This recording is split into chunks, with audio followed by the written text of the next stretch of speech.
TS4 Telugu channel కి స్వాగతం. నేను సంధ్య. ముందుగా ముఖ్యాంశాలు. G7 శిఖరాగ్ర సదస్సుకు ప్రధాని నరేంద్ర మోదీకి ఇటలీ ఆహ్వానం.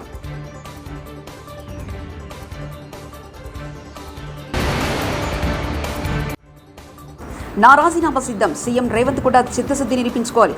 హరీష్ రావు.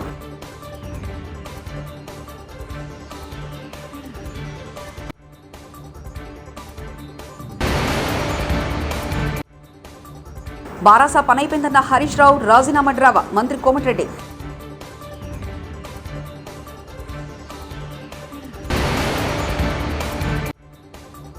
పేదవాడెవరో పెత్తందారెవరో ప్రజలు ఆలోచించుకోవాలి. బీటెక్ రవి.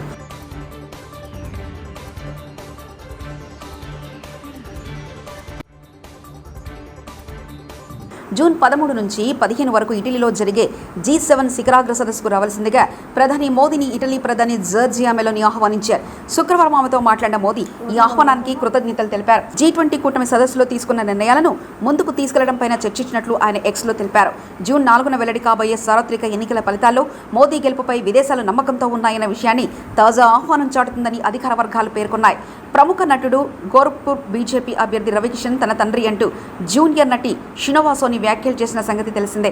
ఈ విషయాన్ని తేల్చేందుకు DNA పరీక్ష చేయించాలంటూ ఇటీవల ముంబై కోర్టుని ఆశ్రయించారు. అయితే ఆమె అభ్యర్థనను తోసిపుచ్చింది. రవికిషన్ తన భర్తాన్ని కొద్ది రోజుల క్రితం షినోవా తల్లి అపర్ణ విలేకరుల సమావేశంలో ప్రకటించారు. హామీలు అమలు చేయకుండా ప్రజలను కాంగ్రెస్ ప్రభుత్వం మోసగించిందని మాజీ మంత్రి భారత నేత హరీష్ రావు విమర్శించారు. తన రాజీనామా పత్రాన్ని గన్ పార్క్లోని అమరవీరుల స్థూపం వద్ద మేధావులకిచ్చి మాట్లాడారు. బాండ్ పేపర్లు సోనియా గాంధీ పేరిట లేఖ ఇచ్చి సీఎం మాట తప్పారన్నారు. బాండ్లకు కాలం చెల్లిందని ఇప్పుడు దేవుడిపై ప్రమాణాలు చేస్తున్నారని తెలిపారు.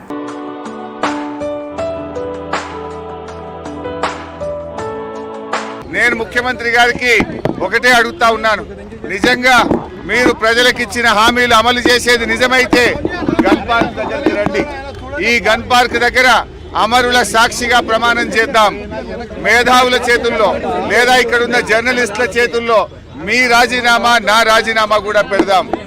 ఆగస్టు 15లోగా ఏకకాలంలో 2 లక్షల రుణమాఫీ 100 రోజుల్లో అమలు చేస్తామన్నాయి. బాండ్ పేపర్ల మీద రాసిచ్చిన 6 గ్యారంటీలు అమలు చేస్తే నా రాజీనామా పత్రాన్ని నేరుగా స్పీకర్ గారికి ఇవ్వండి. నేను మళ్ళీ ఉప ఎన్నికల్లో పోటీ కూడా చెయ్యను అని ఇప్పటికే స్పష్టంగా చెప్పాను.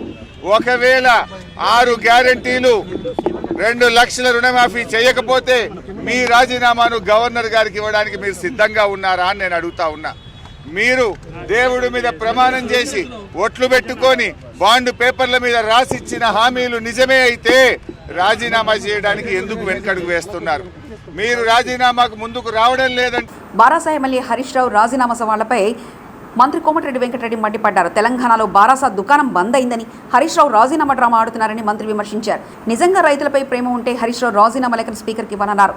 పార్టీ అధ్యక్షుడు అన్నట్టు, లేకపోతే పార్టీలో ఈయన పెద్ద లీడర్ అన్నట్టు, 5 ఏళ్ళు 10 ఏళ్ళ అధికారం ఉంటే ఈయన ఒక మామూలు ఎమ్మెల్యే తప్ప కేసీఆర్ తప్ప ఇవ్వంది నడవలే, కలుతుంది. ఆఖరి సంతోష్ రావంతది కూడా నడవలేనా ఈ జన్మలయ్య. నీ పార్టీ జూన్ 3-4కి వెళ్ళి దుకాణం బంద్ అవుతుంది. 16 సీట్లలో ఎక్కడ డిపాజిట్ వస్తలేదు.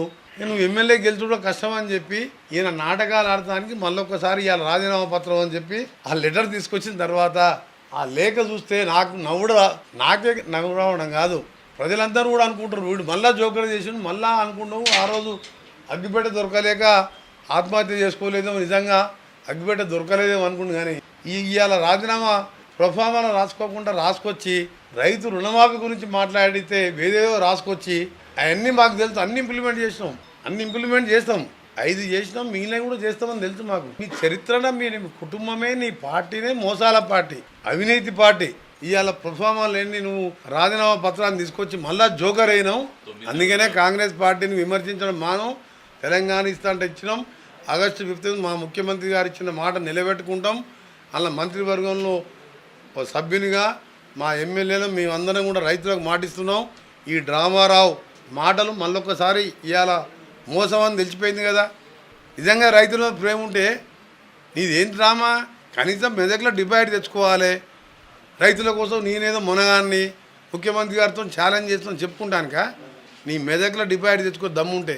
మెదక్ సీటు కూడా ఓడిపోతుంది. 13-14 కాంగ్రెస్కి వస్తున్నాం. ఇక ఆయన కట్టబట్టుకొని బయలుదేరిండి. ఆయన అధికారంలో ఉన్నప్పుడే ఫామ్ హౌస్లోకి వెళ్ళి బయటికి రాలే. 4 నెలల్లో ఎన్నిసార్లు సెక్రటరియట్కి వచ్చిందంటే నా 15 నెలల 4 నెలల మా ముఖ్యమంత్రి గారు వచ్చిన దాంట్లో 10% సార్లు కూడా రాలే. మొత్తం 5-10 సార్లు రాలే. మా ముఖ్యమంత్రి గారు హైదరాబాద్లో ఉంటే 3 నెలల్లో 60 రోజులు 60 సార్లు వచ్చింది సెక్రటరియట్కి. అందరిని కలిసేవారు. అపాయింట్మెంట్ లేదు, సెక్యూరిటీ లేదు, ఎవరిని చెక్ చేసేయలేదు. ఈయన దగ్గర హోమ్ మినిస్టర్ మహమ్మద్ అలీ పోతే ఒక హోమ్ గార్డ్ కట్ట తీసుకొని వెంట పడితే 120 కిలోల సీట్ల రివర్స్ తీసుకొని వెళ్ళిపోయాడు. హోమ్ మినిస్టర్నే బయటికి వెళ్ళగొట్టినాం. నీ అంతతో పాలన ఇక డివైడ్ పోతుంది. పార్టీ June 4th దుకాణం బంద్ అవుతుంది కాబట్టి ఎటు పోవాలన్నా, ముంబై పోవాలన్నా, దుబాయ్ పోవాలన్నా, ఎక్కడ దాచుకోవాలన్నా అని ఆ మెంటల్ ప్రతిపాదనలో ఇవాళ రాజీనామా పత్రం, ఆ పత్రం పేజీన్నర ఉన్నది. పేజీన్నర కాదు ఉండేది హరీష్ రావు, 1.5 లైనే ఉంటుంది. అది నేనే చెప్తున్నా 5 సార్లు ఎమ్మెల్యే 1.5 లైనే ఉంటుంది. ఒక్క వర్డ్ కూడా అటు ఇటు పోవద్దు. ఆ లైన్ రాస్తే మా బుక్లో ఉంటుంది. 1.5 పేజ్ ఎక్కడ, 1.5 లైనే రాయాలి. ఒక వర్డ్ ఎక్కువ రాసినా యాక్సెప్ట్ కాదు. చెప్తున్నా కదా, అగ్గిపెట్టే డ్రామా మళ్ళీ పెట్టిండు. అందుకనే ఒక జోకర్ అయిపోయిండు. ఆంధ్రప్రదేశ్లో పెత్తందారులకు అసలైన ప్రతినిధి సీఎం జగనేనని తెలుగుదేశం పార్టీ నేత, ఆ పార్టీ పులివెందుల అభ్యర్థి బీటెక్ రవి విమర్శించారు. ఎక్కడికెళ్లినా పేదలకు పెత్తందారులకు మధ్య పోరాటం జరుగుతుందని ఆయన ఉదరగొడుతున్నారు. కడపలో నిర్వహించిన మీడియా సమావేశంలో ఆయన మాట్లాడారు. ఎన్నిక అఫిడవిట్లో సుమారు 750 కోట్ల ఆస్తులు ఉన్నట్లు జగన్ పేర్కొన్నారని, ఆయనపై పోటీ చేస్తున్న తన ఆస్తి దాదాపు 80 లక్షలు మాత్రమేనని బీటెక్ రవి తెలిపారు. దీన్ని బట్టి పేదవాడెవరో పెత్తందారెవరో పులివెందుల ప్రజలు ఆలోచించుకోవాలని సూచించారు. ఇటువంటి క్యాప్షన్ మొత్తం అంటే ఎక్కడ చూసినా పోస్టర్స్లో పేదవాడికి పెత్తందారుడుకు పోటీ అన్నట్టు, అంటే తెలుగుదేశం వాళ్ళు వచ్చేసి పెత్తందారులు అయినట్లు, ఆయన పేదవాడికి రిప్రజెంటేటివ్ అయినట్టు ఆయన మాట్లాడడం జరిగింది. అసలు రాష్ట్రంలో ఉండే పెత్తందారి వాళ్ళకే వచ్చేసి జగన్మోహన్ రెడ్డి ఒక రిప్రజెంటేటర్గా ఉంటూ ఆయన పేదవాడి సైడ్ ఉన్నట్లు మాట్లాడుతూ ఉన్నాడు. ఈరోజు ఆయన అఫీషియల్ అఫిడవిట్ 750 కోట్లు దాదాపు ఉంది. ఆయన మీద పోటీ చేస్తున్న నా అఫిడవిట్ అంతా కూడా 70-80 లక్షల్లోనే ఉంది. అంటే ఇప్పుడు ఆయన ప్రకారమే ఆయన చెప్పినట్లుగానే, అంటే ఇక్కడ పేదవాడెవరు వచ్చేసి పెత్తందారుడు ఎవరు ఒక్కసారి పులివెందుల ప్రజలు కానీ రాష్ట్ర ప్రజలు కూడా ఆలోచన చేయండి. ఆయన ఏం చెప్పాడు, పేదవాడి సైడ్ ఉండమన్నాడు. అంటే నిన్న ఆయన నామినేషన్ వేసిన సందర్భంగా చూపించిన ప్రకారం ఇక్కడ పేదవాడు వచ్చేసి బీటెక్ రవి, తర్వాత పెత్తందారుడు వచ్చేసి జగన్మోహన్ రెడ్డి కాదా. కాబట్టి పులివెందుల ప్రజలంతా ఏదైతే జగన్మోహన్ రెడ్డి చెప్పాడో ఆ ప్రకారమే చేయమని కూడా నేను పులివెందుల ప్రజలను రిక్వెస్ట్ చేస్తూ ఉన్నా. తర్వాత నిన్న జగన్మోహన్ రెడ్డి గారు పులివెందుల్లో మాట్లాడుతూ చాలా అసభ్యకరంగా, చాలా నీచంగా లాస్ట్కు వాళ్ళ చెల్లెళ్ళు ఏ చీర ధరించారు, వాళ్ళ చెల్లెళ్ళు వచ్చేసి బట్టలు కట్టుకునే విధానంపై కూడా మాట్లాడడం అనేది ఆయన ఏ స్థాయికి దిగజారాడో ఒక్కసారి రాష్ట్ర ప్రజలు కూడా అర్థం చేసుకోండి. అసలు ఈ ప్రకారము పచ్చ చీర కట్టుకున్న వాళ్ళంతా కూడా ఆ రకంగా ఆయన మాట్లాడితే మీరు ఇంటికి వెళ్ళి భారతమ్మ గారి వార్డ్రోబ్ చెక్ చేయండి. ఆమెకు అసలు పచ్చ చీరలు కానీ పచ్చ డ్రెస్సులు ఉన్నాయా లేదా అని ఒకసారి జగన్మోహన్ రెడ్డిని చెక్ చేసుకో. ఒకవేళ మీరు నిజంగా వార్డ్రోబ్ చెక్ చేసుకొని పచ్చ చీరలు ఉంటే అవన్నీ కూడా ఇంటి బయటికి గెంటేస్తారా? మరి మీరు వివేకానంద రెడ్డి రెండో పెళ్లి జరగలేదా అని పులివెందుల నుంచి మాట్లాడడం అసలు ఎంత సిగ్గుచేటుగా ఉందంటే ఇది. ఆయన 2017లో వివేకానంద రెడ్డి గారు ఎమ్మెల్సీగా పోటీ చేశారు. ఆ పోటీ చేసే టయానికే ఈ రెండో పెళ్లి విషయము ఇది అంతా కూడా జగన్మోహన్ రెడ్డికి తెలుసు. అన్నీ తెలిసి కూడా మీరు అప్పుడు ఎమ్మెల్సీ టికెట్ ఇచ్చారు కదా, అప్పుడు కనపరాలేదా? అంటే ఇప్పుడు మర్డర్ జరిగే ఆ కేసులో ఆ కేసు మీ మీదకి వస్తానే అప్పుడు వివేకానంద రెడ్డి గారి క్యారెక్టర్ను అసాసినేట్ చేసేదానికి, అంటే 2017లో ఉన్నప్పుడే తెలుసు ఈ స్టోరీ అంతా. కానీ ఈరోజు మీరు మాట్లాడుతున్నారు ఇది. ఇంకోటి ఏంటంటే పులివెందులకు వచ్చినప్పుడు కూడా 2 రోజుల ముందు ప్లాస్టర్ లేదు. 27న పిఠాపురం నియోజకవర్గం గొల్లప్రోలు మండలంలో శ్రీ వరుణ్ తేజ్ గారి ఎన్నికల ప్రచారం. మిత్రులందరికీ కూడా ధన్యవాదములు. ఇవాళ ఇక్కడ మనం దేనికి కలుస్తున్నామంటే రేపు మన మా జనసేన పార్టీ అధ్యక్షులు పవన్ కళ్యాణ్ గారికి పిఠాపురంలో మద్దతుగా మెగా ప్రిన్స్ నాగబాబు గారి అబ్బాయి వరుణ్ తేజ్ పవన్ కళ్యాణ్ గారికి మద్దతుగా ప్రచారం చేయడానికి వస్తున్నారు. రేపు గొల్లప్రోలు రూరల్లో ప్రచారం చేస్తారు. 3:30కి మధ్యాహ్నం తాటిపత్రి జంక్షన్లో మీటింగ్ ఉంటుందండి. అక్కడి నుంచి రోడ్ షోగా పోయి మన వన్నేపూడిలో మీదుగా పోతాం రోడ్ షో. మళ్ళా కొడవల్లో మీటింగ్ ఉంటుందండి. ఆ మీటింగ్ తర్వాత మళ్ళా చందుర్తి మీదుగా వెళ్ళి ఫైనల్గా దుర్గాడలో పబ్లిక్ మీటింగ్ అండి. సో రేపు మా జన సైనికులకి, వీర మహిళలకి, తెలుగుదేశం తమ్ముళ్ళకి, వాళ్ళ శ్రేణులకి, అలాగే బీజేపీ శ్రేణులకి, వాళ్ళ నాయకులకి, అలాగే గొల్లప్రోలు టౌను, గొల్లప్రోలు మండలం రూరల్ ప్రజలకి, పిఠాపురం ప్రజానీకానికి అందరికి కూడా ఈ మీటింగ్స్లో కానీ రోడ్ షోలో కానీ పెద్ద సంఖ్యలో పాల్గొని వీటిని జయప్రదం చేయాలని చెప్పి కోరుకుంటూ, వైసీపీ నేతలకు జనసేన నేత నాగబాబు వార్నింగ్ ఇచ్చారు. పిఠాపురం నియోజకవర్గంలో పవన్ కళ్యాణ్ని ఓడించేందుకు ఎంతమంది వస్తారో రావాలని సవాల్ విసిరారు. పిఠాపురం ప్రజలు కూడా వైసీపీకి బుద్ధి చెప్పడానికి సిద్ధంగా ఉన్నారని చెప్పారు. గుండాల్ని పంపితే ఎలా ఎదుర్కోవాలో తమకు తెలుసని వ్యాఖ్యానించారు. ఆయన ఓడించాలని పంపించారు.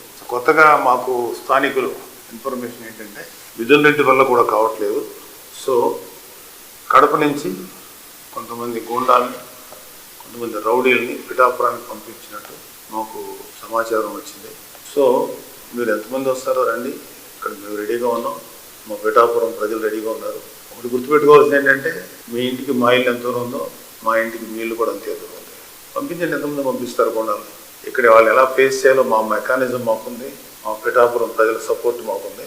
సో మీరు మర్యాదగా ఉంటే మేము మర్యాదగా ఉంటాం, మీరు దారి తప్పితే మాకు వేరే ఆప్షన్ లేదు. Be careful. మంగళగిరి నియోజకవర్గం కృష్ణపాలెం గ్రామంలో నిర్వహించిన రచ్చబండ కార్యక్రమంలో పాల్గొన్నారు టీడీపీ జాతీయ ప్రధాన కార్యదర్శి నారా లోకేష్. ఇప్పటికీ చిన్న రాష్ట్రం అయ్యాం, ప్రాంతీయ విద్వేషాలు రెచ్చగొట్టడానికి నేను సిద్ధంగా లేను, అందుకే అమరావతికి సంపూర్ణ మద్దతు తెలుపుతున్నానని చెప్పాడు తల్లి. ముఖ్యమంత్రి, ఆనాటి ముఖ్యమంత్రి, ఇప్పుడు ప్రతిపక్ష నేత చంద్రబాబు నాయుడు గారు కూడా అమరావతి రాజధాని అన్నారు. ప్రధానమంత్రి నరేంద్ర మోడీ గారు ఇక్కడ వచ్చి శంకుస్థాపన కూడా చేశారు. రైతుల మేరు దాదాపు 33,000 ఎకరాల భూములు 5 కోట్ల ఆంధ్రుల కోసం ఇచ్చారు తల్లి. ఆనాడు ఆల రామకృష్ణారెడ్డి గారు ఏం చెప్పారు తల్లి? జగన్మోహన్ రెడ్డి గారిని ఒప్పిస్తా, నేను బతిమలాడతా, రాజధాని ఇక్కడి నుంచి పోకుండా చేస్తానన్నారు తల్లి. కానీ కరెక్ట్ గా 2019లో వైకాపా ప్రభుత్వం వచ్చిన తర్వాత 3 ముక్కలు ఆటలు ఆడతాం మొదలు పెట్టారు తల్లి. ఒక రాజధాని కట్టలేను, 3 రాజధానులు కడతాడంట తల్లి. కర్నూలులో ఒక ఇటుకలేత్తలి, అమరావతిని సర్వనాశనం చేశారు. విశాఖపట్నంలో ఒక్క అభివృద్ధి కార్యక్రమం కూడా వీళ్ళు చేయలేత్తలి. అమ్మ 3 ముక్కల బిల్లకి మొదటి ఓటు వేసిన వ్యక్తి ఎవరో తెలుసా? మన శాసనసభ్యుడు కరకట్ట కమలాసన్ ఆళ్ల రామకృష్ణారెడ్డి గారు తల్లి. ఆయన వేశారు. అమ్మ ఆనాడు అమరావతికి పక్క నియోజకవర్గాల నుంచి కొంతమంది తోలుకొని వస్తుంటే ఇక్కడున్న దళిత రైతులు అడ్డం పడ్డారు. ఆనాడు మీరే తిరుగుబాటు చేశారు. ఇది మాకు సంబంధించిన విషయం, మీరెందుకు పక్క నియోజకవర్గాల నుంచి వచ్చి మమ్మల్ని ఇబ్బంది పెడుతున్నారు? ఆనాడు ఏం చేశారు తల్లి? మాదిగా సోదరులపైన ఎస్సీ ఎస్టీ కేసు పెట్టి సంఖ్యలేసి జైలుకి పంపించారు జగన్మోహన్ రెడ్డి గారు. ఆనాడు మనకు అండగా నిలబడింది మీ లోకేష్ తల్లి. ఆ రైతుల్ని బయటికి తీసుకొచ్చి వాళ్ళకి ఎలాంటి ఇబ్బంది లేకుండా చేసింది తెలుగుదేశం పార్టీ. దయచేసి ఇది మా మాదిగ సోదరులు కూడా గుర్తు పెట్టుకోవాలని ఈ సభాముఖంగా కోరుతున్నా. అమ్మా ఈరోజు ఏ మొహం పెట్టుకుని కరకట్ట కమలాసన్ ఒక చెల్లమ్మని తోడుకుని వచ్చి మన ఓట్లు అడుగుతారు? వాళ్ళు మన నియోజకవర్గం చేసిందేంటి? మన గ్రామంలో అనేక సమస్యలు ఉన్నాయి. నేను యోగలం పాదయాత్ర చేసే వల్ల ఇక్కడ తిరిగా. డ్రైనేజ్ గురించి మీరు చెప్పారు. మన ఇంటి నీరెళ్ళి వేరే ఇంటి ముందర ఆగుతుంది, దానివల్ల పొద్దున్న లేచి వాళ్ళకి మనకి గొడవ. అమ్మా దీనికి శాశ్వతమైన సమస్య పరిష్కారానికి, ఈ సమస్య శాశ్వతంగా పరిష్కరించడానికి భూగర్భ డ్రైనేజ్ చేయాలి. ఆ భూగర్భ డ్రైనేజ్ చేసే బాధ్యత మీ లోకేష్. G7 శిఖరాగ్ర సదస్సుకు ప్రధాని నరేంద్ర మోదీకి ఇటలీ ఆహ్వానం.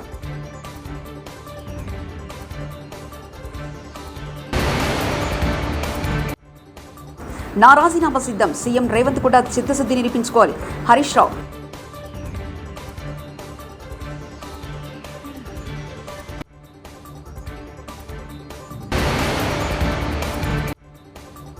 బారాసా పనైపోయిందన్న హరీష్ రావు రాజీనామా డ్రావా. మంత్రి కోమటిరెడ్డి.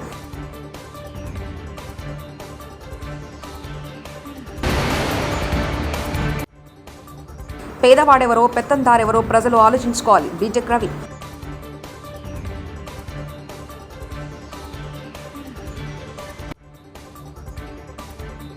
ఇవి బులెటిన్ విశేషాలు. చూస్తూ ఉండండి TS4 తెలుగు ఛానల్.